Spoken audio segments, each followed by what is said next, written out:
नमस्कार, स्वागत है आपका टीवी 24 नेटवर्क में और मैं हूं अजय सिन्हा। जब चलता है पुलिस का हंटर तो बड़े बड़े शेर बनने वाले मिमियाने लगते हैं, भेड़ बनते हुए नजर आते हैं। ऐसा ही एक मामला हुआ जब एक मौलाना उत्तर प्रदेश के मुख्यमंत्री योगी आदित्यनाथ की माताजी के खिलाफ अभद्र बयानबाजी करता है। वो मौलाना ये सोचता है कि मैं जो बयान दे रहा हूं उस बयान देने के बाद मुझे कुछ नहीं होगा, मैं बच जाऊंगा, मेरे खिलाफ कोई कार्रवाई नहीं होगी। लेकिन शायद वो मौलाना भूल गया था कि उसने जो बयान दिया वो ना सिर्फ सोशल मीडिया पर वायरल हुआ बल्कि लोगों ने उसका विरोध भी शुरू कर दिया। ये मौलाना कोई और नहीं, बिहार में बड़ा चर्चित मौलाना अब्दुल्ला सलीम था। एक धार्मिक जलसे में यह बयान देता है कि किसी के पास अगर योगी की मां का मांस या गोश्त मिल जाए तो पुलिस उसके पैर में छेद कर देगी, उसके पैर में गोली मार देगी। अब यह बयान इसने इसलिए दिया था क्योंकि उत्तर प्रदेश में जो गौकशी रोकने के लिए सख्त कानून लाया गया उस कानून से मौलाना बड़ा झल्लाया हुआ था और इसने गौ माता को टारगेट करते हुए योगी आदित्यनाथ की माताजी पर यह बयान दिया। लेकिन उसके बाद उत्तर प्रदेश के बहराइच में, बलरामपुर में और तमाम जगह 80 से ज्यादा एफआईआर दर्ज हुई। लोगों ने प्रदर्शन किया, उत्तर प्रदेश की राजधानी लखनऊ में प्रदर्शन किया गया, इसका पुतला फूंका गया और हर कोई यह मांग करने लगा कि इसके खिलाफ सख्त कार्रवाई की जाए।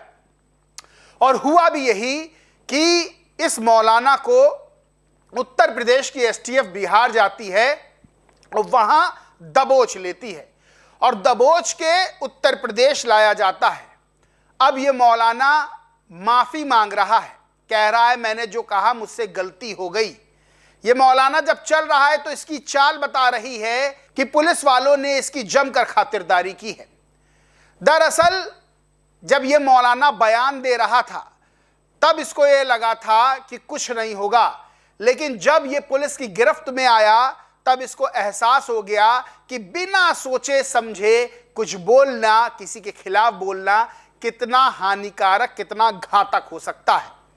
मौलाना की चाल बदल गई, मौलाना की भाषा बदल गई। जो मौलाना तकरीरें देकर चैलेंज कर रहा था वो मौलाना अब हाथ जोड़कर माफी मांग रहा है।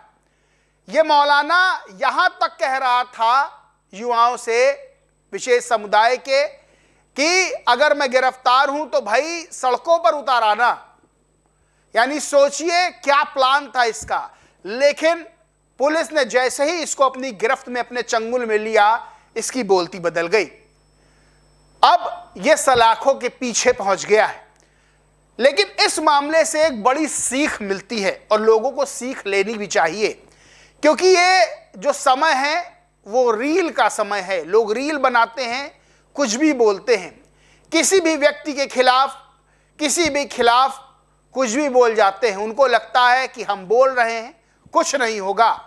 लेकिन कभी कभी कुछ बयान, कुछ बातें नुकसान कर सकती हैं और इस मौलाना अब्दुल्ला सलीम के साथ भी वही हुआ। इसी तरह के तमाम ऐसे मामले आते हैं जब लोग कैमरे के सामने कुछ भी गड़बड़ बोल जाते हैं, अपनी गुस्सा ऐसे जाहिर कर जाते हैं कि उनको लगता है कि हम किसी खिलाफ कुछ भी बोल देंगे तो हम बच जाएंगे। लेकिन कानून का शिकंजा एक न एक दिन अपनी गिरफ्त में ले लेता है। ऐसे ही गिरफ्त में मौलाना अब्दुल्ला सलीम को भी लिया गया और इस मामले से बहुत सीख लेने की जरूरत है उन लोगों को जो किसी का विरोध करते करते भाषा की मर्यादाओं को तार तार कर जाते हैं। अब इस मामले में जहां मौलाना ये माफी मांग रहा है तो डॉक्टर शलभ मणि त्रिपाठी हैं, विधायक हैं भारतीय जनता पार्टी के। उन्होंने भी ट्वीट किया, लिखा, मौलाना को लगा था कि देश प्रदेश में कांग्रेस सपा की हुकूमत है, यूपी पुलिस के माकूल इलाज से तत्काल ज्ञान की प्राप्ति हो गई। मौलाना अब्दुल्ला सलीम को यह ज्ञान प्राप्त हो गया। अब भविष्य में वो इस तरह की चीजें नहीं बोलेंगे ऐसा लगता है और दूसरों को भी इससे सीख लेनी चाहिए कि कोई भी बयानबाजी, अगर किसी का आप विरोध कर भी रहे हैं तो भाषा की मर्यादा, बोली ये संयमित होनी चाहिए। भाषा की मर्यादा को क्रॉस करेंगे, किसी के खिलाफ इस तरह की बयानबाजी करेंगे तो फिर शिकायत के बाद पुलिस अपना काम करती है। और जब पुलिस काम करती है तो फिर ऐसे काम करती है जैसे मौलाना जो पहले खूब मन से दहाड़ रहे थे, बाद में माफी मांगते हुए हाथ जोड़कर नजर आ रहे हैं। इस पूरे मामले पर आप क्या सोचते मानते, कमेंट करके जरूर बताएं। वीडियो अच्छा लगा हो तो लाइक करें, ग्रुप शेयर करें और चैनल को सब्सक्राइब नहीं किया तो सब्सक्राइब करके बेल आइकन जरूर दबा लें। धन्यवाद।